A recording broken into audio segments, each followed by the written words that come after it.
பேசுகிறேன். இன்றைக்கி recurrent neural network LSTM and GRU neural நெட்வொர்க்கை பற்றி பார்க்கலாம் தமிழில்.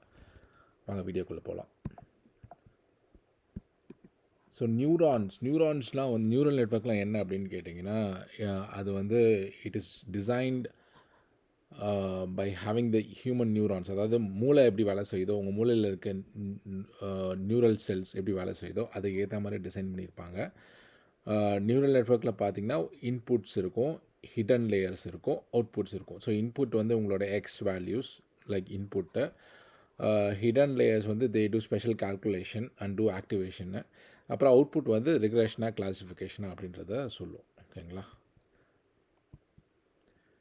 So conventional feed forward neural நெட்வொர்க்கில் 3 லேயர் இருக்கும். நான் சொன்ன மாதிரி input layer, hidden layer, output layer. இன்புட்டில் வந்து உங்கள் X values like for example உங்கள் வெயிட் என்ன அப்படின்றத, ஹிடன் லேயர் வந்து மேத்தமெட்டிக்கல் கால்குலேஷன், அவுட்புட் வந்து உங்கள் ஹைட் ப்ரெடிக்ட் பண்ணுறது. ஸோ அது ஒரு எக்ஸாம்பிள். ஓகேங்களா? So recurrent neural networks RNN அப்படின்னா என்ன அப்படின்றத இங்கே இப்போ பார்க்கலாம். ஆர்என்என் வந்து it is design to support processing the sequential data by addition of loop. அதாவது இங்கே பார்த்தீங்கன்னா இன்புட் லேயர், ஹிடன் லேயர் இருக்குது வச்சுங்களேன். இதில் வந்து ஒரு லூப் இருக்கும். லூப்னா it will update the states of the network based on the new information. For example இப்போ ஒரு லிஸ்ட் ஆஃப் டோக்கன்ஸ் இருக்குது. For example he played at the park அப்படின்னு ஒரு இன்புட் இருக்குதுன்னு வச்சுங்களேன். அதோட ஒரு டோக்கன் வர நம்ம ஹிடன் லேயரோட வெயிட்ஸ் அப்டேட் பண்ணிகிட்டே இருக்கணும். அதுக்கு வந்து இந்த லூப் வச்சுருப்பாங்க. அதான் ரெக்கரண்ட் நியூரல் நெட்வொர்க்ஸ். இங்கே அதில் 2 டைப் இருக்குது. ரோல்டுனா வந்து இந்த மாதிரி it will have the input from its own அவுட்புட்டை ரோல்டு.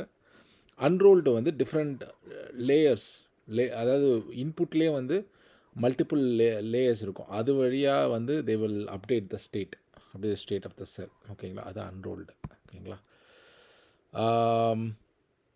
இன்டர்னல் ஆப்ரேஷன் எப்படி ஒர்க் ஆகுது அப்படின்னு கேட்டால் இன்புட் இருக்குது. ஓகேங்களா? ஒர்க்கிங் மெமரின்னு ஒன்று ஆல்ரெடி வச்சுருப்பாங்க. ஓகேங்களா? ஃபர்ஸ்ட் இனிஷியலாக ஒர்க்கிங் மெமரி வந்து 0 இருக்கும். இன்புட் வர ஃபஸ்ட்டு ஒரு இன்புட் வர அந்த ஒர்க்கிங் மெமரியை வந்து அப்டேட் பண்ணிகிட்டே இருப்பாங்க. ஒர்க்கிங் மெமரின்ற வெயிட்ஸை வந்து அப்டேட் பண்ணிகிட்டே இருப்பாங்க. Based on the activation function work ஆகும். ஓகேங்களா? ஸோ இதுதான் வந்து internal operation of recurrent neural networks. ஓகேங்களா? Types of recurrent neural network 1 to 1, ஒரு இன்புட் ஒரு output, 1 to many outputs, many to one output, many to many. So these are 4 types of RNNs. ஓகேங்களா? Activation functions நம்ம முன்னாடியே பார்த்துருப்போம். Activation function வந்து just like others. அதாவது there are different types of activation function இருக்குது. Non linear functions, அதாவது sigmoid function இல்லை ReLU R டேனச் அந்த மாதிரி ஃபங்க்ஷன்ஸ் தான் ஆக்டிவேஷன் ஃபங்க்ஷன். அதை வச்சு தான் நியூரான் ஆக்டிவாக இல்லையா அப்படின்றது டிட்டர்மைன் பண்ணுவாங்க. ஓகேங்களா? டிஃப்ரெண்ட் டைப் ஆஃப் ஆக்டிவேஷன் முன்னாடி சொன்ன மாதிரி சிக்மாய்ட் ஃபங்க்ஷன் வந்து இதான் formula. g(x) = 1/1 + e power minus x. tan(h) function வந்து e power minus x minus e power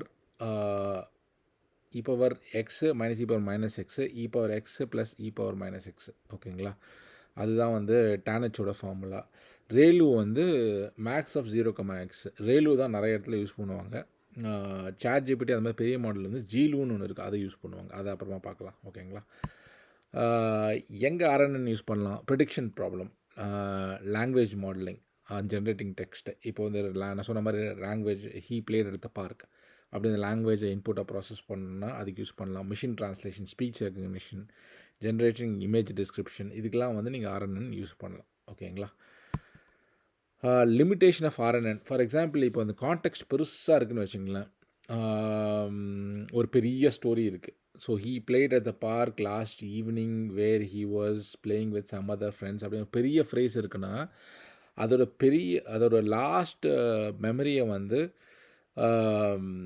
loose பண்ணிவிடும். ஏன் அப்படி லூஸ் பண்ணதுன்னா வேனிஷிங் கிரேடியன்ட் ப்ராப்ளம் அப்படின்னு நியூரல் நெட்வொர்க்கில் ஒரு ப்ராப்ளம் இருக்குது. ஸோ சீக்வன்ஸ் பெருசாக அதோட ஓல்டு மெமரியை வந்து லூஸ் பண்ணிடும். ஓகேங்களா? அதுதான் வந்து இந்த ஆர்என்எனோட limitation.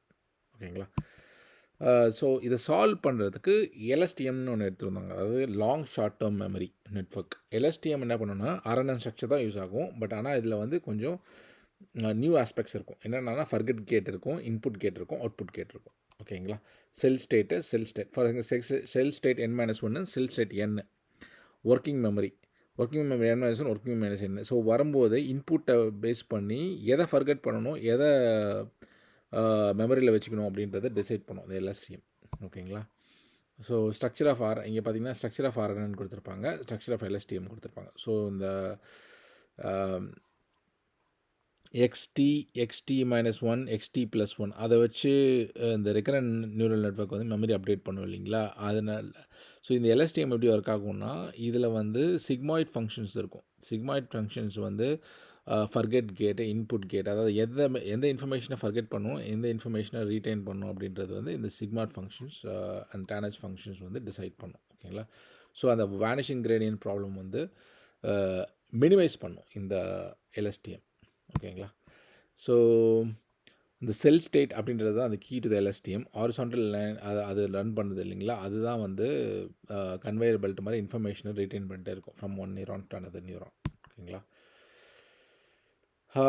LSTM has an ability to remove added information to the cell state calculated by the structures of gate. அதாவது அதை நான் சொன்ன மாதிரி இந்த LSTM வந்து இப்போ எந்த இன்ஃபர்மேஷனை மறக்கணும், எதை ஞாபகம் வச்சுக்கணும் அப்படின்றத வந்து டிசைட் பண்ணும். ஸோ அதனால் வந்து எல்லாத்தையுமே மறந்துடும். ஓல்டு கான்டாக்ட்ஸ் கொஞ்சம் பெட்டராக ஞாபகம் வச்சுக்கோ LSTM. ஓகேங்களா? ஃபர்கெட் கேட் எப்படி ஒர்க் ஆகுது அப்படின்னு கேட்டிங்கன்னா, ஃபஸ்ட்டு வந்து ஃபர்கெட் கேட்டை டிசைட் பண்ணும். எது இப்போ சிக்மாய்ட் ஃபங்க்ஷன் வந்து 0 அவுட்புட் பண்ணுச்சுன்னா ஃபர்கெட் பண்ணணும், 1 அவுட்புட் பண்ணுச்சுன்னா ரிமெம்பர் பண்ணும். ஓகேங்களா? அதுதான் வந்து ஃபர்கெட் கேட்டு. இன்புட் கேட்டு வந்து அதே மாதிரி சிக்மாய்ட் ஃபங்க்ஷன்ஸ் யூஸ் பண்ணி செல் ஸ்டேட் அப்டேட் பண்ணணுமா, செல் ஸ்டேட்டை அப்டேட் பண்ணக்கூடாதா அப்படின்றத டிசைட் பண்ணும் இன்புட் கேட்டை. ஓகேங்களா? அவுட்புட் கேட் வந்து உங்களோட ப்ரீவியஸ் செல் ஸ்டேட்டு, ஃபர்கெட் கேட்டு, இன்புட் கேட்டு, கேண்டிடேட் இதெல்லாம் வந்து அவுட்புட் பண்ணும். ஓகேங்களா? இது கொஞ்சம் காம்ப்ளெக்ஸான ஒரு ப்ராசஸ். ஓகேங்களா? LSTM அப்படின்றது. ஸோ அதுக்காக தான் வந்து புதுசாக வந்து GRU அப்படின்னு new generation recurrent neural networks அப்படின்னு எடுத்துகிட்டு வந்தாங்க. அதில் வந்து ஒன்றுமே இல்லை, 2 கேட்டு தான். ஒன்று வந்து அப்டேட் கேட்டு, ஒன்று ரீசெட் கேட்டு. அப்டேட் கேட் வந்து மெமரி அப்டேட் பண்ணும், ரீசெட் கேட்டை வந்து இருக்கிற மெமரி அழிச்சிரும். அவ்வளோதான். Very simple. It is very easy to train and very easy to maintain. ஓகேங்களா? GRU அப்படிங்கிறது.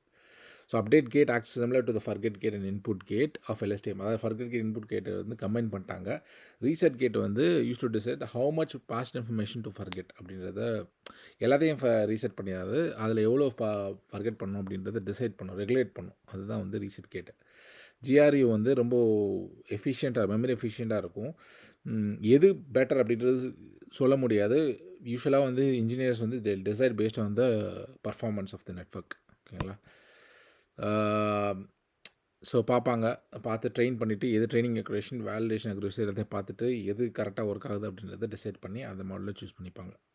ஓகேங்களா?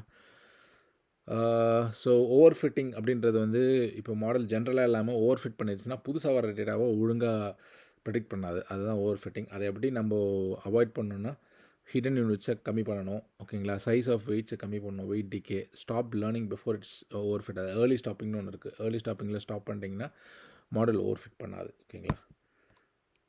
தேங்க்யூங்க. தேங்க்ஸ் ஃபார் வாட்சிங் மை வீடியோ. மறக்காமல் சப்ஸ்கிரைப் பண்ணுங்கள், லைக் பண்ணுங்கள், பெல் பட்டன் கிளிக் பண்ணுங்கள். நன்றி, வணக்கம், பாய்.